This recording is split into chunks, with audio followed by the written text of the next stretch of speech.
నీకు సిగ్గు బుద్ధి ఉన్నాయిట్రా? అక్క అక్కట అక్క అంకుల్ మతిపోయి స్వంత వారిని పరాయి వారిలా చూస్తున్నాడంటే నీకు అసలు బుర్ర పనిచేయటం లేదులా ఉంది. కొరకొర చూసింది రజనీ వంక. ఇప్పుడు ఏమైందక్క? ఇంకా అయిన అవమానం చాలదా? జరిగిన దాంట్లో రజనీ తప్పే ఉంది. చి సిగ్గులేని వెధవ. అక్క బ్రతికి ఉండాలనుకుంటే మళ్ళీ ఈ గడప తొక్కకు. చీత్కారం చేసి వెళ్ళిపోయింది.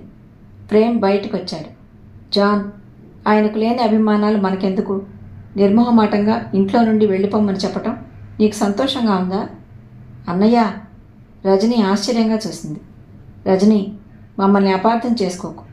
ఎక్కడో పుట్టిన నిన్ను మాతో సమానంగా పెంచినా మేము అడ్డుపెట్టలేదు. కానీ నీకోసం మమ్మల్ని ఇంటి నుండి పంపించటం సహించలేని నేరం అన్నాడు కోపంగా. బయట గొడవెందుకు బావా? అందరూ చూస్తున్నారు. ఆల్ రైట్, నేనిక రాను. జాన్ మలినమైన ముఖంతో చరచరా వెళ్ళిపోయాడు.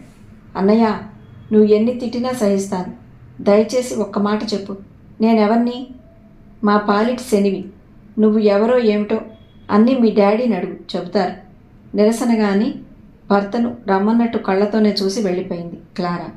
అన్నయ్య, చిన్నప్పుడు కృపన్నయ్య విసుక్కున్న ఎంతో ప్రేమతో వెంట తిప్పుకున్న నువ్వు ఒక్కసారి ఇంత నిర్లక్ష్యంగా చూడటానికి మనసు ఎలా ఒప్పింది నీకు?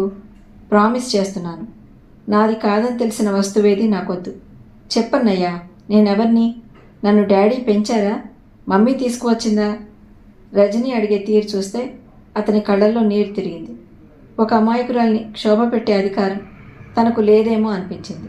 లలితమ్మ ఆరడి వల్ల ఆయన అందరినీ విడిగా ఉండమంటే దాన్ని అపార్థం చేసుకోవటం అన్యాయంగా తోచింది. అతని కళ్ళ ముందు ఎన్నో దృశ్యాలు తిరిగాయి. మమ్మీ, అపరంజిని నేను ఎత్తుకుంటాను. 2 ఏళ్ల పాపని ఎత్తుకుని పరిగెత్తే 7-8 ఏళ్ల అబ్బాయి కళ్ళ ముందు మెదిలాడు. ప్రేమ్, నా బంగారు తండ్రివి. పడిపోతుందమ్మా. అర్థించే అందమైన మూర్తి రూపం మరవగలడా? గుడ్, బాగుంది పద్మిని. కూతురు అపరంజి, కొడుకు బంగారు తండ్రి. మనంత ధనికులు లేరన్నమాట. ఆడుతున్న బ్యాట్ షటిల్ కాక్ వదిలి చెమట తుడుచుకుంటూ వచ్చేవాడు తండ్రి. క్లారా, ఏం? గర్వంగా చూసే స్త్రీమూర్తి అజ్ఞానంగా అతన్ని ఏదో ప్రశ్నించింది. మమ్మీ, బడిలో అందరూ నాతో స్నేహం చేయాలని చూస్తారు. ఎందుకో తెలుసా? తను అడిగేవాడు. ఎందుకో? నాకు అందమైన చెల్లెలుందని. నాకు 2 క్రెడిట్స్ మమ్మీ. ఒకటేమో డాడీ అక్కడ టీచర్, 2 ఏమో అందమైన చెల్లెలు. నాకు 3 క్రెడిట్స్. కృపాకర్ ఉడికించేవాడు. ఏమున్నాయే? మంచి, అతి మంచి మమ్మీ. మమ్మీ మాకు ఉంది. ప్రేమ్ కొరకొరా చూసేవాడు. నిజంగా మమ్మీ అతి మంచిదే. అందరికీ మమ్మీ ఉంది, మాకు లేదు డాడీ అని ప్రశ్నించేవారు. వస్తుందిరా, మీ మమ్మీ దేవుడి దగ్గర ఉంది అని ఓదార్చేవారు. దేవుడి దగ్గర ఎందుకు ఉండాలి? మీకు చిన్న చెల్లాయిని అడగటానికి వెళ్ళింది. త్వరగా రమ్మని రాయి డాడీ మారాం చేసేవారు. ఒకసారి లలితత దగ్గర ఉంచి ఊరు వెళ్ళిన తండ్రి అర్ధరాత్రి అందమైన చెల్లాయి మమ్మీతో తిరిగి రావటం తనకు బాగా గుర్తే.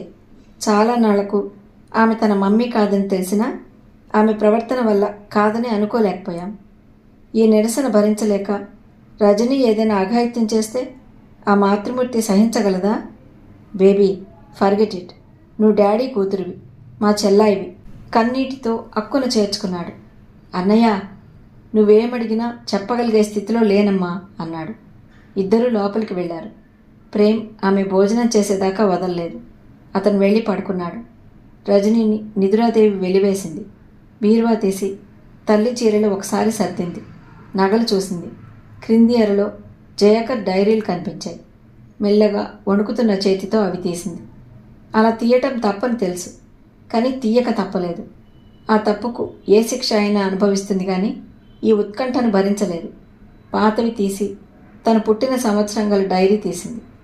మొదటే అందమైన పద్మిని ఫోటో, దాని క్రింద బాలుడు తీర్చిన అక్షరాల వెంట పరిగెత్తింది ఆమె దృష్టి. మార్తా చనిపోయాక నిరాశ నిస్పృహలతో పిల్లలే నా జీవితంగా గడుపుతున్నాను. విధి క్రూరంగా వారిని విడదీసింది. ఆరోగ్యంగా ఉండే పిల్లలను పల్లెకు తీసుకుపోలేను. రక్షక, నువ్వే వారికి దిక్కు. అతని సంతకం ఉంది. జీడిమెట్ల నేను ఊహించినంత వెనుకబడలేదు. ఒకసారి పిల్లల్ని తీసుకురావచ్చు. భగవంతుడా, నా మనసు ఎందుకింత చంచలమవుతుంది? ఎదురింట్లో మెరిసిన మెరుపు తీగను మరొక్కసారి చూస్తే బావుండును. ఛీ, నేను ఎంత అసమంజసంగా ఆలోచిస్తున్నానో. ఒక పరాయి స్త్రీ గురించి అలా ఆలోచించచ్చా? ఓ గాడ్, ఫర్గివ్ మీ. ఆత్రంగా చదివింది. ఆ తర్వాత 2-3 రోజులు బడిలో ఇతర ఉపాధ్యాయుల ప్రవర్తన, తను ఎదుర్కొన్న సమస్యలు చర్చించాడు. ఆ రోజు 2వ తరగతిలో చదువుతున్న సురేంద్ర ఆటల్లో మోకాలు చిప్ప పగలగొట్టుకున్నాడు. అతన్ని చూడగానే కృపాకర్ గుర్తుకొచ్చాడు. దగ్గరగా తీసుకున్నాను. కాలు తుడిచి పట్టీ కట్టాను. ఎక్కడ బాబు మీ ఇల్లు? మరేమో మీ ఇంటి ముందే అన్నాడు. అతన్ని జాగ్రత్తగా తీసుకుని ఇంటికి వచ్చాను. ఇంటి ముందు నిల్చుని అతడి చెయ్యి వదిలాను. మెల్లగా వెళ్ళు అన్నాను. నా మాట పూర్తి కాకముందే నా ఊహలలో అవతరించే మెరుపుతీగ ఓ మొరటు పురుషుడు బయటికొచ్చారు. జరిగింది విని అతను బండబూతులు తిడుతూ ఆ అబ్బాయి వీపు మీద చెడా 4 దెబ్బలు వేశాడు. ఆటల్లో తగిలింది. ఏమిటి? అసలే దెబ్బ తగిలి వాడేడుస్తుంటే ఆ మెరుపుతీగ అడ్డం వచ్చి పిల్లవాణ్ణి విడిపించింది. నువ్వు చావువే. ఆమెను వంగతీసి అతను బాధసాగాడు. పరాయి పురుషుడి ముందు అలా కొట్టడానికి అతని సంస్కారం అడ్డురాలేదా? అక్కడ ఉండలేక వచ్చేశాను. ఆ దృశ్యం నేను జీవితంలో మరవలేనంతగా నా హృదయ ఫలకంపై ముద్ర వేసింది. మధ్యలోనే ఆపినట్టుంది. సంతకం లేదు. వారం రోజులకు ఈనాడు మెరుపుతీగ దర్శనమైంది. ఆమె చరిత్ర తెలిసింది. అక్క చనిపోతే ఆ 2 బిడ్డల కోసం ఆమె బావనే వివాహం చేసుకుందట. అతను ఒట్టి అనుమానం మనిషట. రోజు దెబ్బలు కొట్టందే తోచదట. ఆమె అనునిత్యం పూజింపతగిన వ్యక్తి. సురేంద్ర, అమరేంద్ర ఎంత గర్వంగా చెప్తారు తల్లిని గురించి. ఎంత ప్రేమమూర్తి కాకపోతే మారుటి సంతానం ప్రేమ పొందుతుంది. రక్షక, నీ చల్లని చూపు ఆమెపై ప్రసరింపజేయి. తండ్రి, నీ దగ్గర ఆశ్రయమివ్వు. ఆ మెరుపు తీగనే తన తల్లి అయి ఉంటుంది. రజని ఆదుర్దాగా పేజీ తిరగేసింది. ఈరోజు ఎంత అందమైన రోజో అంత వికృతమైంది కూడాను. 6 నెలల చిన్నారి పాప పాకుతూ రోడ్డు మీదకొచ్చింది. దూరాన వచ్చే ఆవులు కనిపించాయి. వాటి క్రింద పడితే ఏమన్నా ఉందా? చటుక్కున పాపని ఎత్తుకున్నాను. తల్లి, అపరంజీ! ఓ కోమల కంఠం వినిపించింది. మరుక్షణమే మెరుపుతీగ బయటికి వచ్చింది. నన్ను, నా చేతిలోని పాపను మార్చి మార్చి చూసింది. పాప రోడ్డు మీదకి వచ్చిందండి, సంజాయిషి చెప్పుకున్నాను. అలాగా, గౌను వేసి ఇలా వదిలానో లేదో బయటకు వచ్చేసింది. ముందుకు వచ్చి పాపను అందివ్వబోయాను. ఆమె చేతులు చాచింది. అప్పుడే లోపల నుండి ఆ మొరటి మనిషి వచ్చాడు. ఈ భాగవతం ఎప్పటి నుండి? బావా! ఆమె జుగుప్సగా చూసి పాపను అందుకుంది. బావ 2వ పెళ్లివాడే. ఊరివారంతా నీకు తగినవారు. ఆ మాట సహించలేకపోయాను. పాప ప్రాకుతూ బయటకు వచ్చింది. పాప అమ్మ నడుస్తూ వస్తుంది. పళ్ళు పటపటా కొరికాడు. అతన్ని చూస్తే భయం వేస్తుంది. తిరిగి ఇంట్లోకి వచ్చాను. అర్ధరాత్రి వరకు అతని దెబ్బలు, హూంకరింపులు, ఆమె బాధగా ములగటం, ఏడవటం వినిపిస్తుంది. వెళ్ళి అతన్ని నలిపినట్లు నలపాలనిపించింది. కానీ భార్యాభర్తల మధ్య తగాదా ఎందుకని ఊరుకున్నాను. మెరుపుతీగ అనుకున్న ఆ స్త్రీ జీవితం ఎంత చీకటిలో గడుస్తుందో తెలుసుకునేసరికి నా హృదయంలో ఎవరో మొండిబాకు దిగేసినట్లు బాధపడ్డాను. ప్రతిరోజు నరకయాతన ఎలా అనుభవిస్తుందో. దాదాపు సగం డైరీలో అతను పెట్టే హింసలు, ఆమె అనుభవించే బాధలు రాసున్నాయి. ఇల్లు మారితే తప్ప ఈ ఆలోచనల నుండి దూరంగా ఉండలేనేమో. అవును, ఈ వేసవి సెలవులు కాగానే పిల్లలను తెచ్చుకుంటాను. లలిత ఉత్తరం వచ్చింది. ప్రేమ్కు, క్లారాకు 1 నిమిషం పడదట. Naughty boy. ఊరవతల ఇల్లు ప్రశాంతంగా ఉంది. అది హరిజన సాయిల్దట. అతను ఎంత అల్పసంతోషి. అద్దె వద్దన్నాడు. నేను ఆ ఇంట్లో ఉంటేనే తన జీవితం తరించిపోతుందన్నట్టుగా మాట్లాడాడు. అమాయకుడు. అతను చూపిన ఆదరణ ఈ జన్మకు మర్చిపోలేను. అలాంటి దీనులకు నీవే రక్ష ప్రభు. ఇల్లు మారినా మెరుపుతీగ జ్ఞాపకాలు నన్ను వెంటాడుతూనే ఉన్నాయి. ఒంటరితనం వల్ల కాబోలు. కృపా, ప్రేమ వస్తే అన్నీ మర్చిపోతాను. ప్రభు, నీ సేవలో గడిచిపోయేలా ఆశీర్వదించు. ఆ రోజు సాయంత్రం బడి నుండి వస్తున్నాను. చేదబావి చుట్టూ జనం మోగి ఉన్నారు. ఎవరో స్త్రీ బావిలోకి దూకిందట. వెంటనే ధైర్యం చేసి దూకి ఆమెను పైకి లాగాను. పైనుండి తాడు వేశారు. ఆమె స్పృహ తప్పి ఉంది. పరీక్షగా చూశాను. మెరుపుతీగ. ఆమెనలా పట్టుకుని దరి సహాయంతో నిల్చోవటం కష్టంగా ఉంది. మరో తాడుకు తట్టకట్టి వదిలారు. పైకి తీసి స్పృహ తెప్పించాం. రాక్షసుడు. మొదటి భార్యను పొట్టన పెట్టుకున్నాడు. చాలేదా? మళ్ళీ బంగారు బొమ్మ లాంటి పిల్లనిచ్చారు. జీతగాడికి మిగిలిన అన్నం పెట్టిందట. అది పాపమా? పాపిష్టివాడి కళ్ళకు పాపమే. అయ్యో, ఒళ్ళంతా కమిలిపోయిందమ్మా, అందుకే తెగించింది. అందరి వంక అయోమయంగా చూసింది. పరిసరాలను పరిస్థితిని అర్థం చేసుకుంది. 2 చేతుల్లో ముఖం కప్పుకుని బావురుమంది. దగ్గరగా వెళ్ళి ఓదార్చాలనిపించింది. చుట్టూ ఉన్న స్త్రీలు ఆమెను ఓదార్చి తీసుకుపోయారు. మర్నాడు బడికి వెళుతూ చూశాను. వాడిన కాడలా వేసిన తలుపుల ముందు కూర్చుని ఉంది. నిట్టూర్చి వెళ్ళిపోయాను. ప్రభూ, ఎవరే పాపం చేసినా క్షమించే ఔదార్యం ఉంది. ఆ ప్రాణిని క్షమించు. రజనీ కళ్ళమ్మట ఊరిన నీళ్లు డైరీ పైన పడ్డాయి. మెల్లగా అద్దింది. ఆశ్చర్యంగా అక్కడే ఆగిపోయాను. ఇంకా ఆమె గుమ్మం ముందే ఉంది.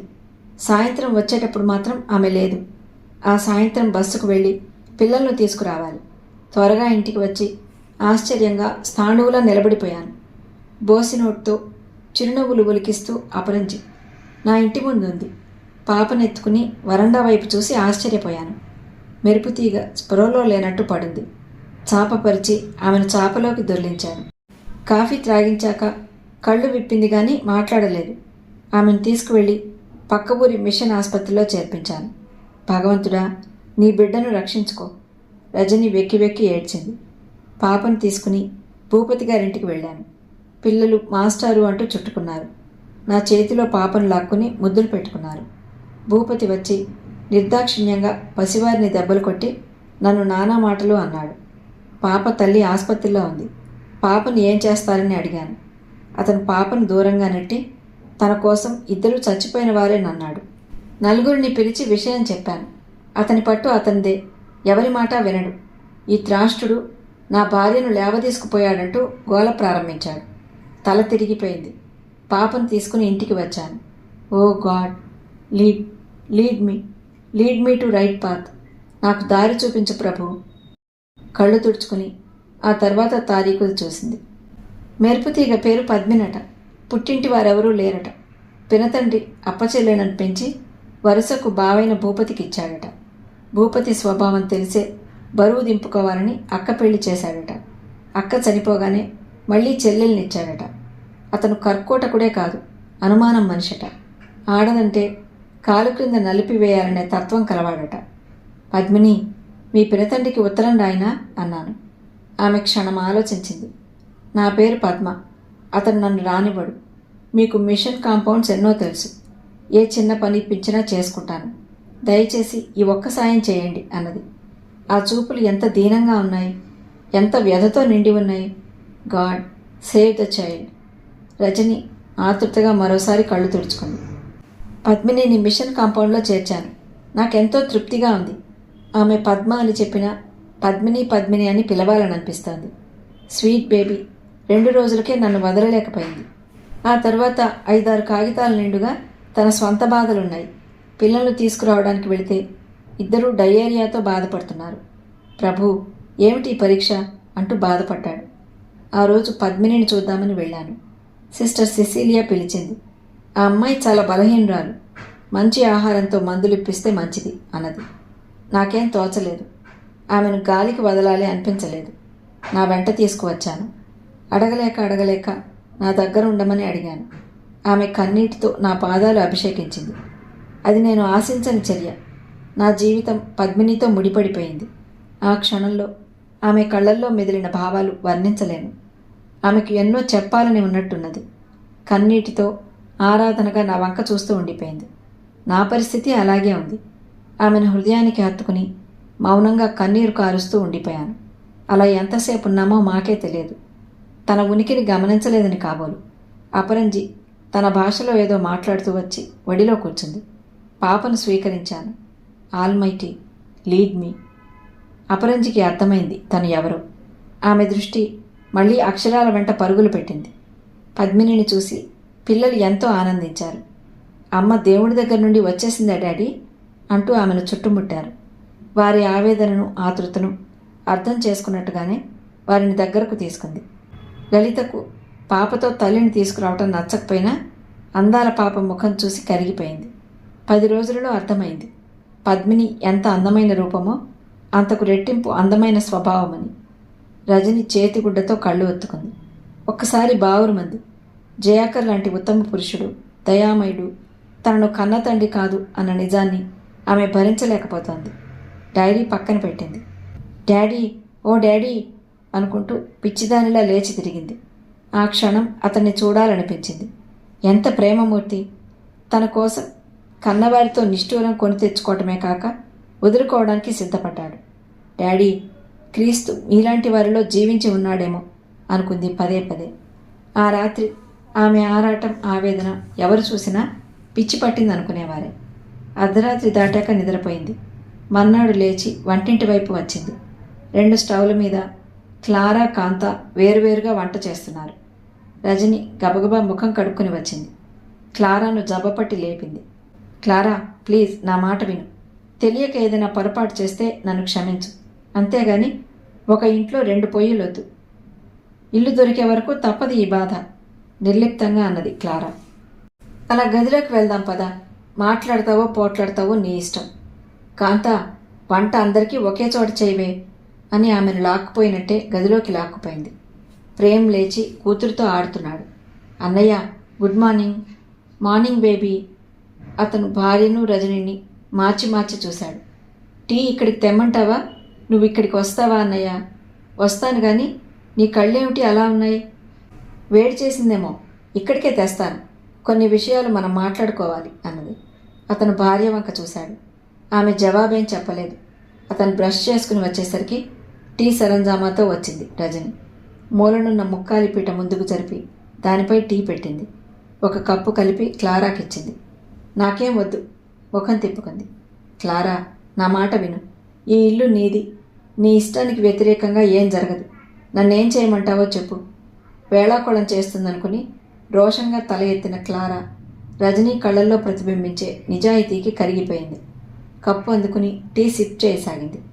1 కప్పు ప్రేమ్కిచ్చి 2వది తను తీసుకుంది. అన్నయ్య, నేనెవరో నాకు బాగా తెలిసింది. మీ ప్రేమకు, డాడీ అనురాగానికి విలువ కట్టలేను. నా మూలంగా డాడీకి ఎలాంటి మనస్తాపం కలగరాదు. మీరు ఎలా ఆదేశిస్తే అలా నడుచుకుంటాను. బేబీ, అవునన్నయ్య, నాకు బాధ కలిగిస్తున్నారని డాడీ ఏదో అంటే దాన్ని ఆసరాగా చేసుకుని మీరు వెళ్ళిపోవటం నాకేం నచ్చలేదు. నేను బయటికి పోవాల్సిందాన్నే. ఆ సంగతి నాకు బాగా తెలుసు. జరిగిందంతా మర్చిపో బేబీ. నేనెక్కడికి వెళ్ళను. నీ ఒక్కడి ఇష్టమే కాదన్నయ్యా, క్లారా కూడా అంగీకరించాలిగా అన్నది. 2 నిమిషాలు మౌనంగా గడిచాయి. క్లారా రజనీ చేయి పట్టుకుంది.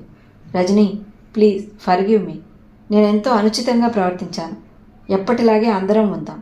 Thank you Clara, thank you very much అన్నది చెమర్చిన కళ్ళతో. భర్త, మామగారు ఇవని ప్రాముఖ్యత రజనీ ఇచ్చేసరికి కరిగిపోయింది. అదీగాక ఆమెను పద్మిని ఎంత అపురూపంగా చూసేదో గుర్తుకు వచ్చింది. క్లారాను ఎవరైనా నల్లపిల్ల అంటే చాలు, వెంటనే వాళ్ళ నోర్లు మూయించేది. హృదయం పవిత్రంగా, ప్రశాంతంగా ఉండాలి కానీ నలుపు తెలుపులు దేవుంది అంటూ తనను ముద్దు పెట్టుకునే పద్మిని ఆంటీ గుర్తుకు వచ్చింది ఆమెకు. ఎదుటివాడి కంటే 1 ఛాయ్ ఎక్కువగా ఉంటే మా ఇంట్లో అంతా తెలిపేనండి అంటూ హేళన చేసేవారిని చాలామందిని చూసింది క్లారా. క్లారా, బేబీ ఏదో అడుగుతోంది ప్రేమ్ హెచ్చరించాడు. ఓ, ఏమిటి రజని? ఇందాక అన్న మాటలు హృదయపూర్వకంగా అన్నావా క్లారా? ప్రామిస్ రజని. క్లారా కళ్ళల్లో నీరు చూసి నమ్మక తప్పలేదు. నెమ్మదిగా ట్రే తీసుకుని బయటికి వచ్చింది. రజనీ పట్ల తమ అనుచిత ప్రవర్తన మారినందుకు ఆ దంపతులు శాంతిగా ఉన్నారు. ఏదో ప్రమాదం తప్పినంత ప్రశాంతత అనుభవించారు. కానీ రజనీ హృదయం మాత్రం గుండంలాగా ఉంది. స్నానం చేసి వచ్చి అరగంట సేపు తల్లి ఫోటో ముందు కళ్ళు మూసుకుని కూర్చుంది. మమ్మీ, లీడ్ మీ అంటూ 100 సార్లైనా అనుకుని ఉంటుంది. అమ్మాయి గారు, అన్నయ్య రమ్మంటున్నారు. కాంతం పిలిచింది. వారితో పాటు ఫలహారం చేసింది. వచ్చి మళ్ళీ గదిలో కూర్చుని డైరీ తీసింది. మొదటి పేజీలో నుండి తల్లి ఫోటో క్రింద పడింది. అది చూస్తుంటే గమ్మత్తుగా అనిపించింది. ఎగదువ్విన జుట్టు, మోచేతులు దాటిన జాకెట్ చేతులు, హైనెక్ కాలర్ ఆనాటి ఫ్యాషన్లను తెలుపుతోంది. అలాగే తిప్పింది.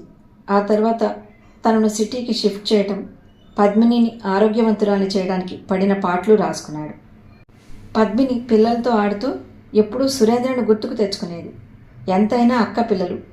ఆవేశంలో ఏదో అన్నా అందాల కూతుర్ని, ఆరోగ్యవంతురాలైన భార్యను చూసి శాంతిస్తాడని జీడిమట్ల వెళ్ళాను. బస్ దిగగానే తెలిసిన విషయం ఏమిటంటే అతను మరో వివాహం చేసుకున్నాడని. బాధగా నిట్టూర్చాను. కనీసం పిల్లలను చూద్దామనుకున్నా. వారు మేనత్త దగ్గరకు వెళ్ళారట. మరో పేజీ తిప్పింది రజని. అక్కడ అందంగా పొందికగా ఉన్నాయి అతని అక్షరాలు. ఈరోజు నా జీవితంలో సువర్ణాక్షరాలతో లిఖింపదగిన రోజు. పద్మినిని చర్చిలో అందరి ముందు వివాహం చేసుకున్నాను. నా నీ అని భేదం లేకుండా 3 పిల్లలను మా పిల్లలుగా పెంచుకోవాలని నిర్ణయించుకున్నాను. పిచ్చిది పద్మిని. నేను చూపే ఆప్యాయతకే కరిగిపోతుంది. ఓ గాడ్ బ్లెస్ ద చిల్డ్రన్.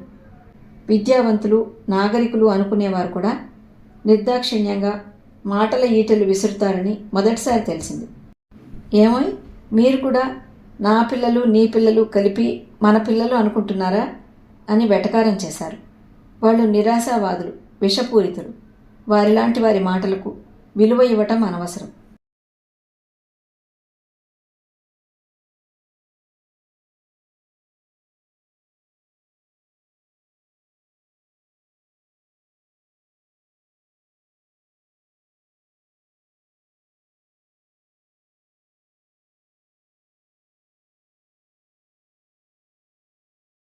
వేయాలని తీసుకువెళ్ళాను.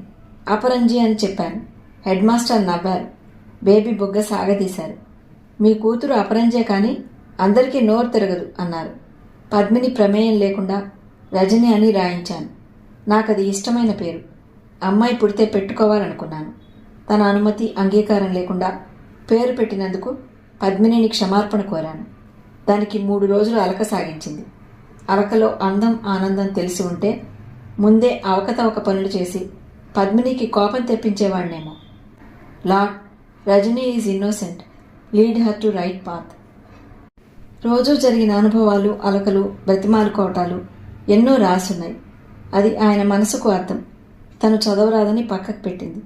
ఆమె హృదయంలో జయాకర్ రావు స్థానం ఇంకా ఇంకా పైకెళ్ళింది. ఆమె ఆలోచనలు తండ్రి, సురేంద్ర, అమరేంద్ర చుట్టూ తిరగసాగాయి. ఆమెకు తల్లి చనిపోవటం, అందరూ సానుభూతి చూపటం గుర్తుకు వచ్చాయి. ఆమె మనసు ఇద్దరిని తక్షణమే చూడాలని ఆరాటపడసాగింది. ఒకరు జన్మకారకులు, మరొకరు తన ఉన్నతికి కారకులు. ఎలా చూడటం? జయకర్ రావు 2 రోజుల్లో రావచ్చు. ఆయన వస్తే గాని తన ఆలోచనలకు ఒక రూపకల్పన జరగదు. రజనీ, క్లాసులు లేవా? టై సవరించుకుంటూ వచ్చాడు ప్రేమ్. తలనొప్పిగా ఉందన్నయ్య. దిండు డైరీలు పైన పడేసింది. ఈరోజు రెస్ట్ తీసుకో. మంచిది అన్నది.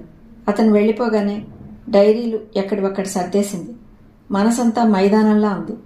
ఆలోచన గజిబిజి లేదిప్పుడు. తన అన్వేషణ పూర్తయినట్టే. కర్తవ్యం ఏమిటో తోచలేదు. వేళ్లు మడిచి జయకర్ రావు రావటానికి ఎన్ని గంటలున్నాయో లెక్క పెట్టుకుంది. రజనమ్మ, ఉత్తరం. కాంత మార్నింగ్ పోస్ట్ తెచ్చి ఆమె ముందు పెట్టింది. జయకర్ రావు ఉత్తరం కనిపించింది. ఆదుర్దాగా తీసి చదివింది. నిట్టూరుస్తూ పక్కన పెట్టింది. చర్చి పని మీద అటు నుండి అటే ఆయన మద్రాసు వెళతానని రాశాడు. ఆమె ఉత్సాహమంతా చప్పగా చల్లారిపోయింది. వెర్రిదానిలా గదిలో పచార్లు మొదలుపెట్టింది.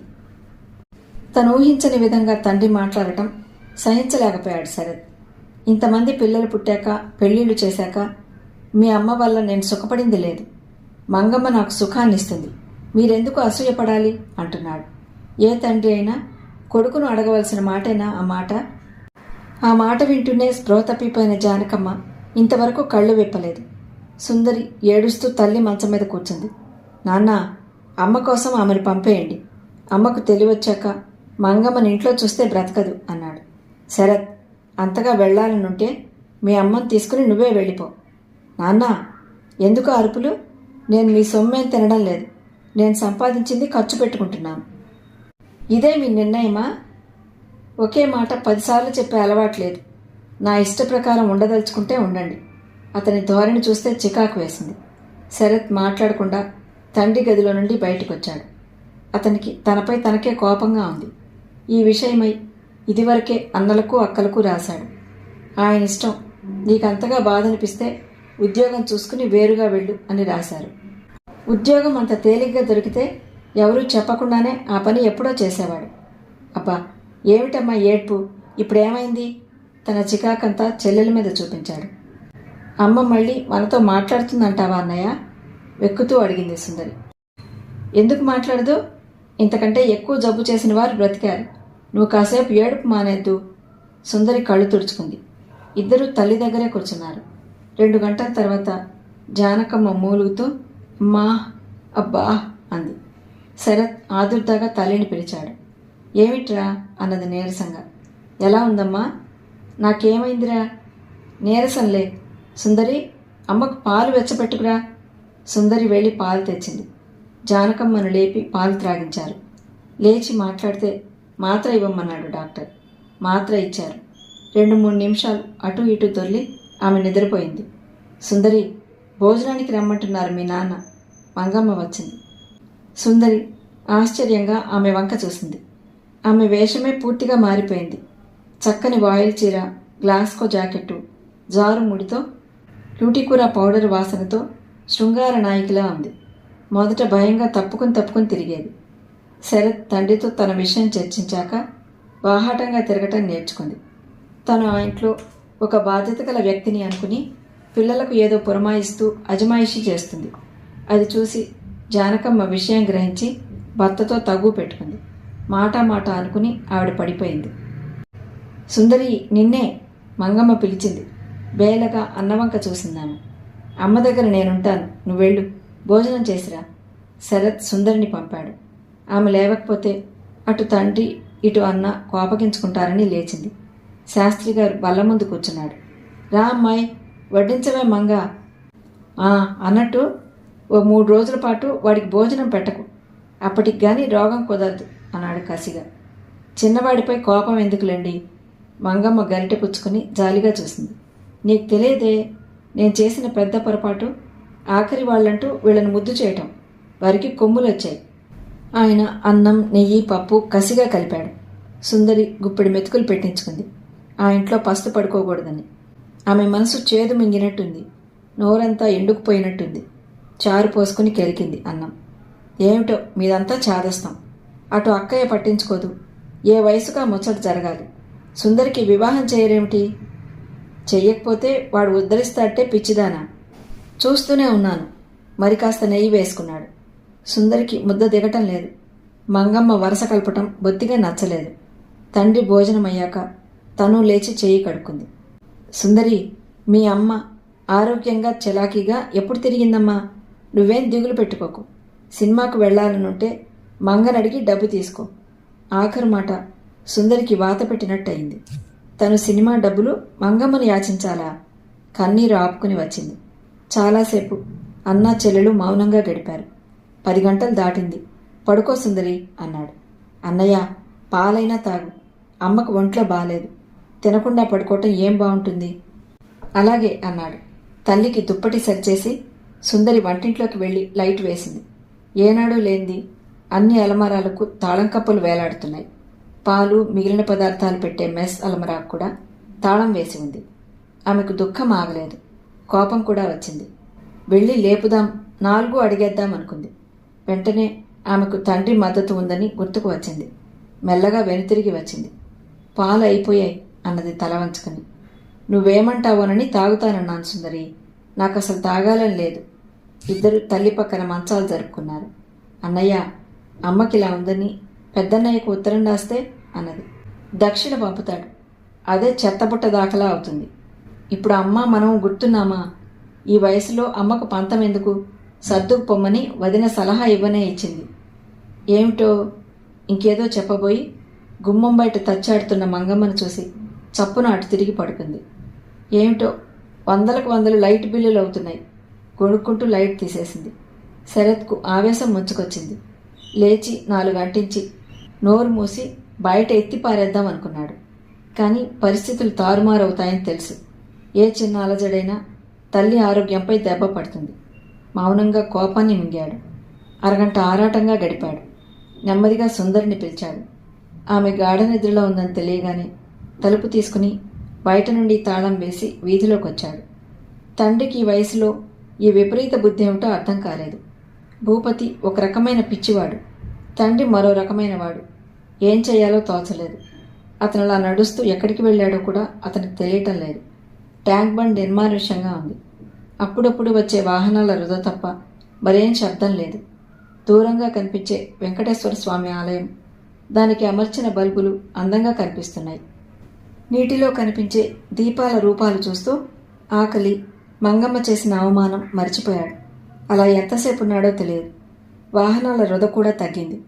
10 నిమిషాలకో 15 నిమిషాలకో ఒక కారు రయ్యన దూసుకుపోతోంది. తనలాగే మరొక ప్రాణి కూడా దూరంగా నిలబడి నీటిలో తన నీడను చూసుకుంటుందని గ్రహించాడు శరత్. ఆ ప్రాణి ఒక స్త్రీ అని గ్రహించగానే అతనికి కుతూహలం పెరిగింది.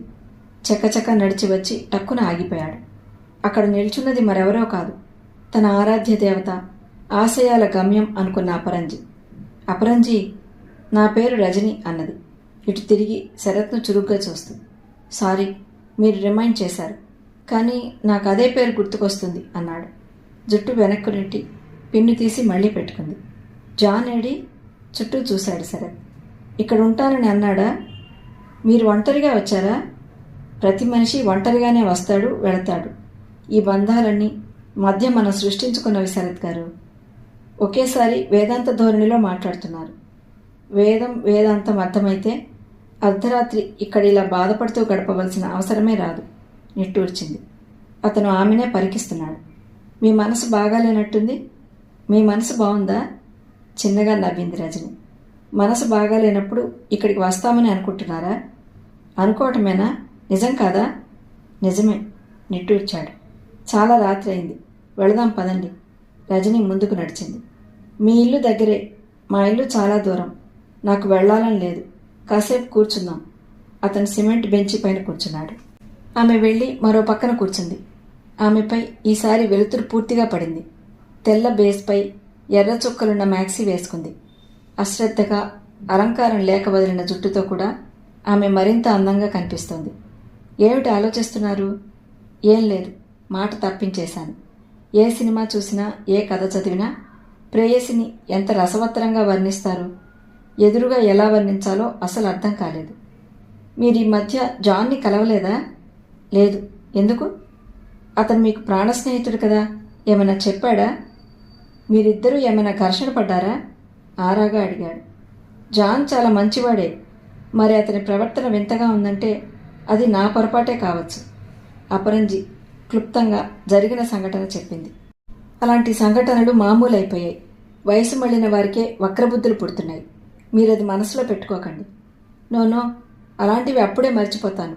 జాన్ గురించి నాకు బాధ, కోపం లేదు. నన్ను ఎంతగానో ప్రేమించినా, నేను ఆరాధించిన వ్యక్తి నా తండ్రి కాదని తెలిస్తే ఎలా ఉంటుంది? మీరు జైకర్ గారి అమ్మాయి కాదా? కాదు.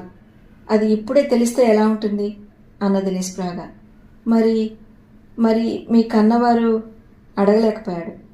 తల్లి భగవంతుడికి అభిమానురాలైంది, తండ్రి ఉన్నాడట అన్నది నిశ్చలంగా నీళ్లవంక చూస్తూ. ఇంకే? లేనప్పుడు ఎవరో అనామకులమని బాధపడాలి అన్నాడు. అది అర్హత లేని చోట అనవసరంగా అభిమానానికి ప్రాకులాడానేమో అనిపిస్తోంది శరత్ గారు. మీ తప్పేమీ లేదుగా. ప్రేమకు నిర్వచనం చెప్పగలమా చెప్పండి?